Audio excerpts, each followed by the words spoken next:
बड़ी खबर से शुरुआत कर लेते हैं। पीओके यानी पाक अधिकृत कश्मीर पर पाकिस्तान का सबसे बड़ा कबूलनामा। शहबाज सरकार ने माना पीओके नहीं है हमारा, पीओके हमारा नहीं बल्कि एक विदेशी क्षेत्र है। पाकिस्तान ने कहा इस्लामाबाद हाई कोर्ट में पाकिस्तान की सरकार का कबूलनामा। अगवा पत्रकार अहमद फरहद का कैसे केस लड़ रही एडवोकेट बोली पाकिस्तानी सरकारी वकील ने पीओके नागरिक को विदेशी बताया है। इस्लामाबाद से अगवा किया गया कभी पाकिस्तानी नहीं विदेशी है। इस्लामाबाद हाईकोर्ट ने कहा अगर आपकी जमीन नहीं, सैनिक क्यों तैनात किए हैं वहां। बड़ी अजब परेशानी पाकिस्तानी सरकार के लिए। एक तरफ नवाज शरीफ पीएमएलएन के अध्यक्ष और पूर्व पाकिस्तानी प्रधानमंत्री ये कहते हैं कि 1999 में हमने भारत को धोखा दिया था और उनकी सरकार लगातार दूसरा राग अलापती है। तो इस बीच कोर्ट में आए एक केस में, इस्लामाबाद हाई कोर्ट में एक अगवा हुए शख्स को लेकर मामले में कहा यह पाकिस्तानी नहीं विदेशी है। Group captain retired UK Devnath sir मेरे साथ जुड़े हुए हैं, अनुज माथुर जी मेरे साथ जुड़े हुए हैं। यूके देवनाथ सर, वो कहते हैं ना कि आप कितना भी छुपा लें चीजें आ ही जाती हैं, फैक्ट्स अपने आप सामने आ जाते हैं। ये तो इस्लामाबाद हाई कोर्ट में एक केस था जहां पर इंसाफ चाहिए था पीओके के एक नागरिक को, लेकिन पाकिस्तानी सरकार या यूं कहें उनके काउंसिल्स ने कोर्ट में इस बात का एफिडेविट दे दिया कि यह शख्स विदेशी है, पाकिस्तानी नहीं है। अब यूके देवनाथ सर। हाँ देखिए, कहते हैं कि बिल्ली की अम्मा कब तक खैर मनाएगी। पाकिस्तान की हालत उस सड़े हुए प्याज की तरह है जिसके अंदर छिलके के अंदर छिलके के अंदर छिलके के अंदर और हर छिलका ज्यादा बदबूदार। पाकिस्तान में जो हो रहा है आज वो हास्यास्पद है। पाकिस्तान की एडमिनिस्ट्रेशन को, डीप स्टेट को कुछ नहीं मालूम कि वो देश आगे किस तरह से चलाएं। अगर वो भारत के विरुद्ध कुछ बोलते हैं तो तुरंत पकड़े जाते हैं। आज तो ऑन डॉक्यूमेंट ये साबित हो गया कि पाकिस्तान खुद अपने नागरिक को पाक ऑक्युपाइड कश्मीर के आदमी को बता रहा है कि वो विदेशी है।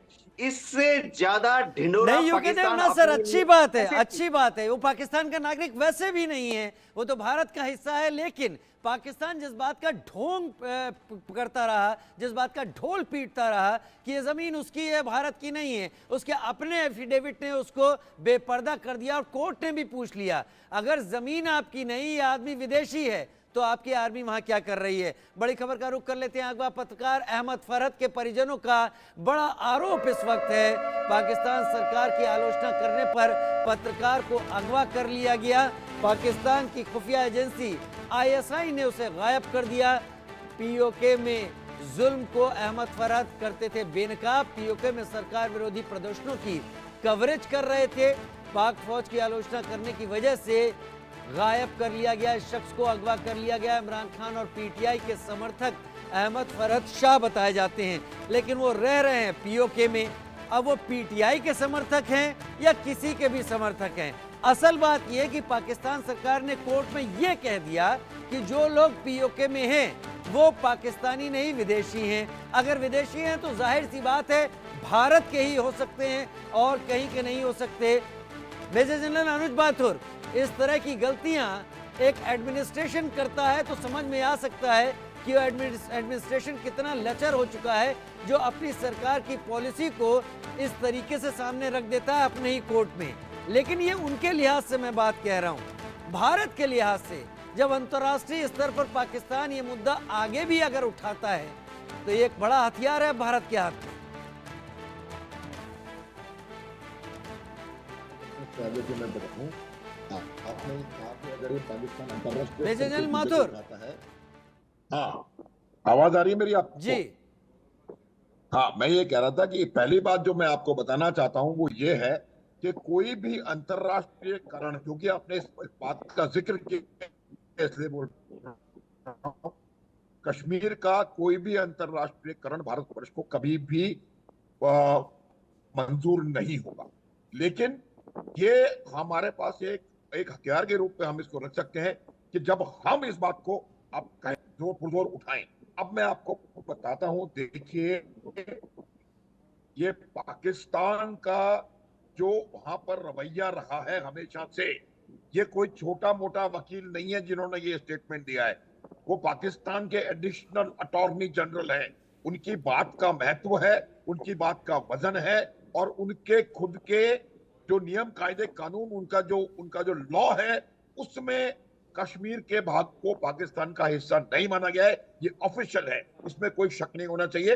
अब सवाल इस बात का नहीं है कि ये वहां का रहने का वाला बाशिंदा है अथवा नहीं है। ये क्लियर है कि वो इंडिया का हिस्सा है, चाहे आप उसको आजाद कश्मीर का हो चाहे कुछ का हो।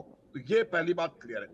दूसरी बात, इस चीज को मेकअप करने का अभी प्रयास हो रहा है वहां पे।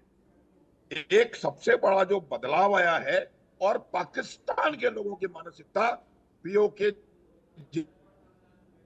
के और पाकिस्तान दोनों के, उसमें बहुत बड़ा माइंडसेट में एक टर्न चेंज आया है।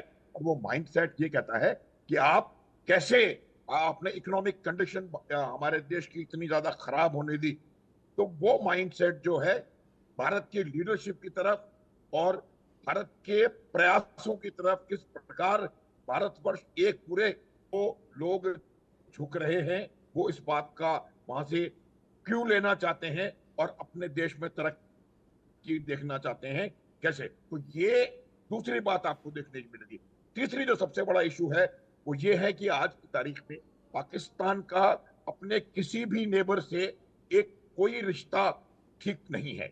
आप अफगानिस्तान देख लें, आप ईरान देख लें, आप भारत देख लें, तीनों ग्राउंड नेबर्स के साथ पाकिस्तान की जो है परिस्थिति ठीक नहीं है। और वो आज, और इंटरनल इश्यूज जो हैं वो आज जग जाहिर है, सबको पता है। तो उससे आपको ये पता पड़ेगा कि कैसे इस प्रकार के स्टेटमेंट्स निकल के बाहर आते हैं, और ये बात सच्चाई से पता पड़ती है कि उनके लीगल। ठीक है जनरल साहब बात सही है, लेकिन ये चीजें फैक्ट के रूप में सामने तो आ जाती हैं। संजीव जी भी मेरे साथ विदेश मामलों के जानकार के तौर पर इस वक्त जुड़े हुए हैं।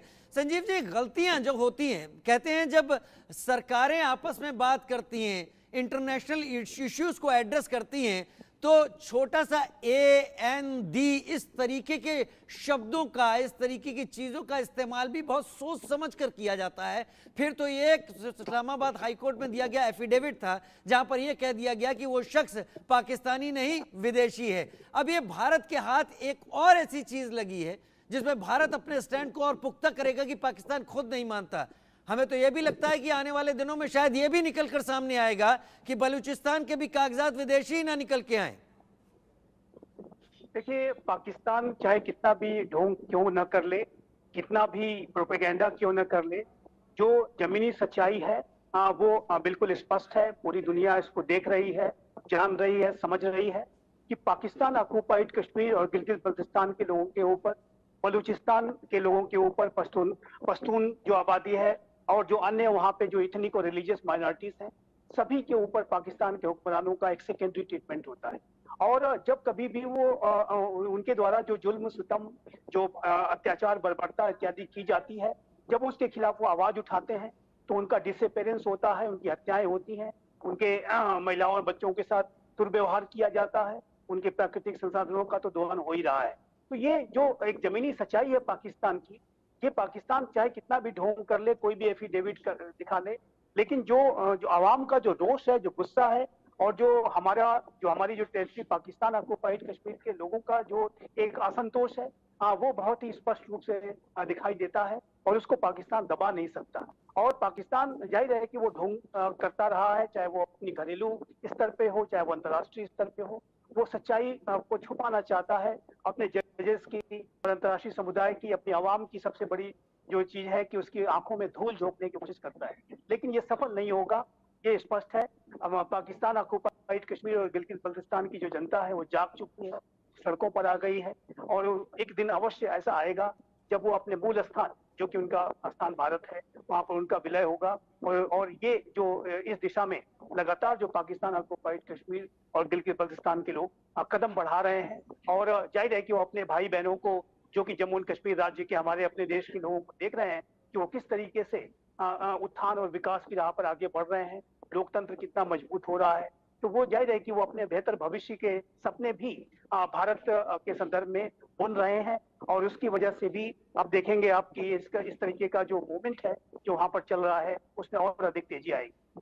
ठीक है सर, पहले इस वक्त एक बड़ी खबर और आ रही है और उसका रुख कर लेते हैं, लेकिन उससे पहले यूके देवनाथ सर आपसे भी पूछना चाहूंगा, बलूचिस्तान को लेकर भी लगातार वहां पर जो आंदोलन चल रहा है उसमें भी यही कहा जाता रहा है कि बलूचिस्तान करीब 2 सालों तक एक स्वतंत्र राष्ट्र के रूप में था, लेकिन पाकिस्तान ने उस पर कब्जा कर लिया।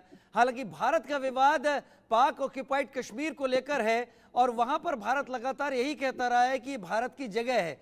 अब पाकिस्तान चाहे गाहे बगाए या किसी भी गफलत में इस तरीके का एफिडेविट अपने ही कोर्ट में सामने रख देता है और कोर्ट ये पूछ लेता है फिर आपकी आर्मी किस लिहाज से वहां गई है, तो पाकिस्तान के लिए तो किरकिरी है, लेकिन अंतर्राष्ट्रीय स्तर पर क्या इसको उठाना भारत के लिए जरूरी है?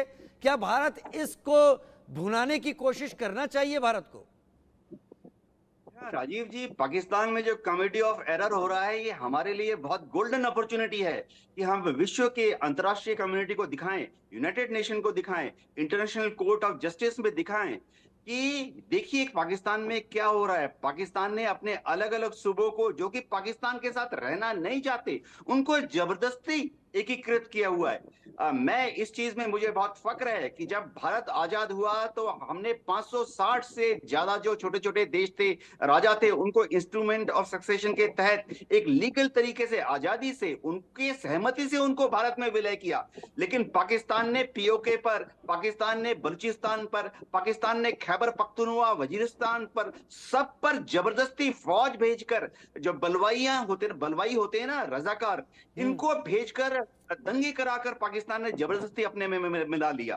तो ये भारत के लिए बहुत स्वर्णिम मौका है कि हम दुनिया के सामने पाकिस्तान का कच्चा चिट्ठा खोल कर रख दें। जी, दुनिया के सामने कच्चा चिट्ठा खोल कर रख दे। मेजर जनरल माथुर, क्या भारत को अंतर्राष्ट्रीय स्तर पर अब, क्योंकि भारत अभी चुनाव के फेज में है, आज 7वें चरण का चुनाव भी भारत में चल रहा है, क्या इस पर अपना होमवर्क शुरू रखना चाहिए कि जो नई सरकार आए वो अब तक प्रोसेस जिस तरीके से आगे चलता रहा है और अब जिस तरीके से विद्रोह प्रदर्शन हो रहे हैं उस बीच में उस विद्रोह को दबाने की आड़ में अगर कोई शख्स गायब होता है और पाकिस्तान इस तरीके से कोर्ट में एफिडेविट दे देता है, क्या भारत को अब इस लाइन पर आगे बढ़ना होगा? क्या भारत को इस मुद्दे को अपने कश्मीर को वापस लेने के लिए इस लाइन को आगे ले जाना होगा? राजीव, थोड़ी देर पहले मैंने कहने का प्रयास कर रहा था कि इसका हम कश्मीर मुद्दे का अंतर्राष्ट्रीयकरण नहीं कर रहे हैं, लेकिन हम पाकिस्तान का जो लीगल स्टैंड है कश्मीर के बारे में, आजाद कश्मीर के बारे में, जो कि उनके लॉ की किताबों में लिखा हुआ है, उसको हमको एक्सपोज करने की जरूरत है। और मुझे लगता है कि ये एक बहुत बड़ा एक हमारे पास इंस्ट्रूमेंट है। लेकिन मैं ये बात बार बार कहूंगा कि हमें कश्मीर के इश्यू को इंटरनेशनलाइज करने की कोई जरूरत नहीं है। हमारे पास बहुत सारे आर्गुमेंट्स हैं, हमारे पास पीओजेके की आवाम है, हमारे साथ पाकिस्तान के समझदार लोगों के जो उनके जो विद्वान लोग हैं उनकी सोच हमारे साथ है। आप देखें अमेरिका में रहने वाले पाकिस्तानी किस प्रकार से लिबरली आज की तारीख में बात कर रहे हैं भारत के प्रति, भारत की लीडरशिप के प्रति, नरेंद्र मोदी के प्रति। तो ये तमाम चीजें हमको देखनी पड़ेंगी और हमारे पास ये चीज हमेशा से रही है और हमारे जो पहले का जो सिस्टम था वो सिस्टम ने इसको आइडेंटिफाई नहीं किया। मैं एक छोटा सा आपको उदाहरण देना चाहता हूं कि जब माउंट K2 आजादी के बाद एक जर्मन एक्सपेडिशन जाना चाहता था तो उन्होंने भारत सरकार से परमिशन मांगी, ना कि पाकिस्तान सरकार से। तो हमने उनको कहा कि नहीं, वो हमारा नहीं है, पाकिस्तान का है। तो मेरा कहने का अर्थ ये है कि हम लोगों ने इसकी लीगल स्टैंडिंग कभी समझ नहीं पाए और आज जब चूंकि पाकिस्तान के अंदर से वो आवाज आई है कि हमारे लॉ में लिखा हुआ है कि वो इलाका हमारा नहीं है और जहां वो लोग बात उसके खिलाफ कर रहे हैं वो गायब हो रहे हैं, तो उसको वापस लाने के लिए हमारे पास कोई लीगल रिकोर्स नहीं है। तो ये बिल्कुल क्लियर बात है कि ये कभी भी पाकिस्तान का हिस्सा नहीं था और आप देखिएगा आने वाले टाइम में और डेवलपमेंट्स होंगे और वहां की जनता जो पीओजेके के लोग हैं वो भारत के साथ मिलेंगे, क्योंकि मैंने कहा उनका माइंड सेट बदली हुआ है। उन्होंने डेवलपमेंट देखा है, उन्होंने कंडीशन देखी है कि मुसलमानों की कश्मीर में और भारतवर्ष में क्या है, इकोनॉमिकली क्या हो रहा है, हर चीज आज की तारीख में उनको नजर आ रही है। और ये जो ट्रांसपेरेंसी है, उस ट्रांसपेरेंसी की वजह से वहां पर के लोगों में अवेकनिंग आई है। और जो कुछ दशक पहले भारत में होता था वो आज पीओजेके में हो रहा है। और आप देखेंगे कि उसका एक बहुत व्यापक और बड़ा असर हमें आने वाले समय में देखने को मिलेगा। और it is just a matter of time जबकि वहां के लोग भारतवर्ष के अंदर मिलने का प्रयास करेंगे, नॉट ओनली पीओजेके के बल्कि गिलगिट बाल्टिस्तान के भी। लेकिन एक बात मैं आगाह कर देना चाहता हूं आपके दर्शकों को राजीव, कि समय मेरे पास थोड़ा सा कम है, माफी चाहता हूं, मैं आगे बढ़ना चाहता था, लेकिन फिलहाल आप सभी का जुड़ने के लिए बहुत शुक्रिया मेरे साथ सर। और अब बढ़ते हैं आगे। भारत में लोकसभा चुनाव शबाब पर हैं, चरम पर हैं, तो पाकिस्तान में बौखलाहट भी चरम पर आ गई है। यह रिपोर्ट खास आपके लिए।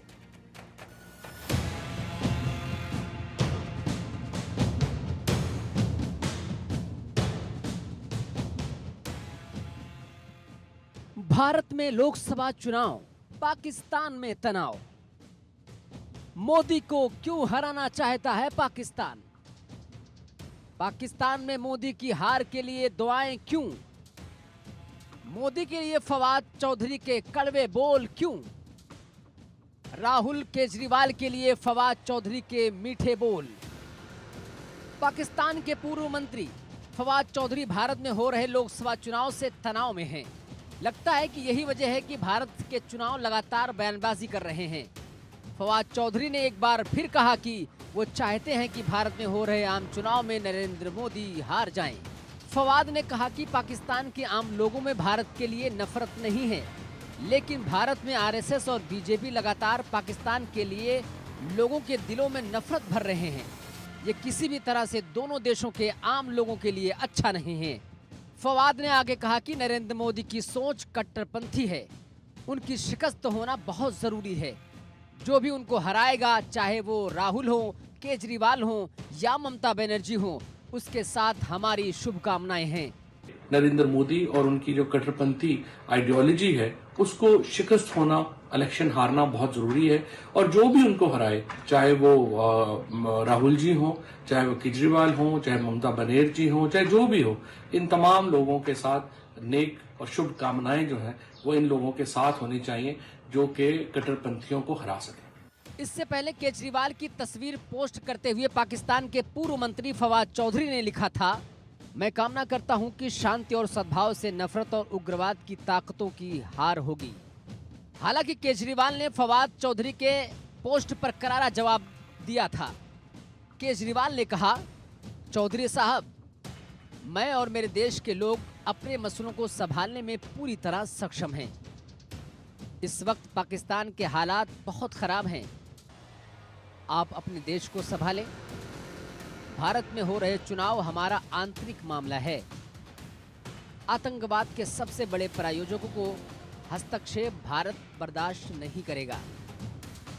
आपको बता दें, इससे पहले पीएम मोदी ने भी एक इंटरव्यू में इस बात का जिक्र किया था कि उनके सियासी विरोधियों को किस तरह से पाकिस्तान से सपोर्ट मिल रहा है।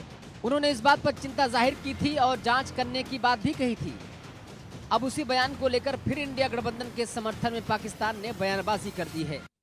वहां की जो बाकी मिनॉरिटीज जिस किस्म की इस वक्त हालात का सामना कर रही हैं, ये बहुत जरूरी है कि नरेंद्र मोदी इलेक्शन में शिकस्त खाएं।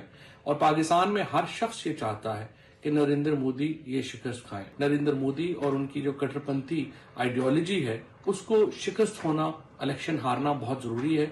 और जो भी उनको हराए, चाहे वो राहुल जी हो, चाहे वो केजरीवाल हो, चाहे ममता बनर्जी हो, चाहे जो भी हो, इन तमाम लोगों के साथ नेक और शुभकामनाएं जो हैं वो इन लोगों के साथ होनी चाहिए जो कि कट्टरपंथियों को हरा सके। भारत में हो रहे लोकसभा चुनाव में पाकिस्तान भी काफी दिलचस्पी लेता दिख रहा है। वो सिर्फ दिलचस्पी नहीं बल्कि इस समय हस्तक्षेप भी करता दिखाई दे रहा है। बड़ी बात यह है कि बीजेपी चुनावी मौसम में इस बात को बड़ा मुद्दा बना रही है। वो अपने विरोधियों को पाकिस्तान का दोस्त बताकर वोट हासिल करने की कोशिश भी कर रही है। बीजेपी के कई नेता तो बयान दे चुके हैं कि अगर इंडिया गठबंधन जीतता है तो उस स्थिति में पाकिस्तान में पटाखे दागे जाएंगे।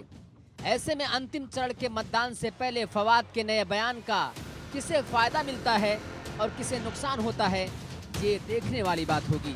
Bureau report, India news.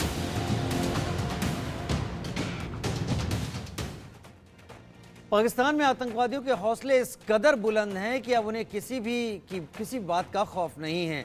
अपना दबंगई, अपना सब कुछ दिखाने के लिए वो आतंकी होटल, स्टेशन, हवाई अड्डे को निशाना बनाते थे, लेकिन अब आतंकियों ने लड़कियों के स्कूलों को भी निशाना बनाना शुरू कर दिया है। ये रिपोर्ट देखिए।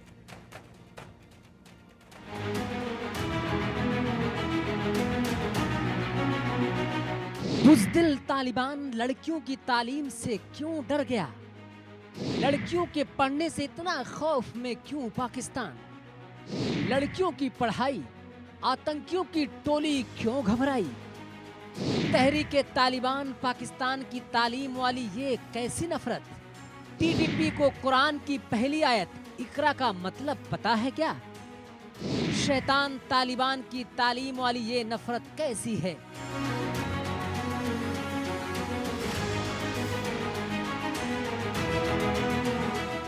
पाकिस्तान में दहशतगर्दों की दहशत है। शहबाज के मुल्क में बेखौफ बुज़दिल आतंकियों का बोलबाला है। पाकिस्तान में आतंकियों का हौसला बुलंद है, वर्चस्व की पराकाष्ठा है। आतंकी अभी तक अपना दबदबा कायम करने के लिए होटल, स्टेशन, हवाई अड्डे को निशाना बनाते थे, लेकिन पिछले 1 महीने से अपना पैंतरा बदल दिया है। अब लड़कियों के स्कूलों को निशाना बनाना शुरू कर दिया है। जहां हर देश तालीम की अहमियत को समझते हुए उसको हर कोने कोने तक पहुंचाने की तैयारी चल रही है, वहीं पाकिस्तान में स्कूलों पर लगातार हमले हो रहे हैं। शिक्षा के मंदिरों पर कभी आग तो कभी बमबारी की जा रही है। आतंक परस्त पाकिस्तान की कट्टरता और दहशतगर्दों की हमदर्दी फिर बेनकाब हो चुकी है। जब खैबर पख्तूनख्वा के उत्तरी वजीरिस्तान के लड़कियों के स्कूल में केरोसिन डालकर आग लगा दी गई। आग लगने से स्कूल का फर्नीचर, कंप्यूटर्स और किताबें जलकर राख हो गई। आतंकियों ने पिछले 1 महीने में 3 लड़कियों के स्कूलों को निशाना बनाया है। फिलहाल छोटा सा ब्रेक, जल्द हाजिर होते हैं।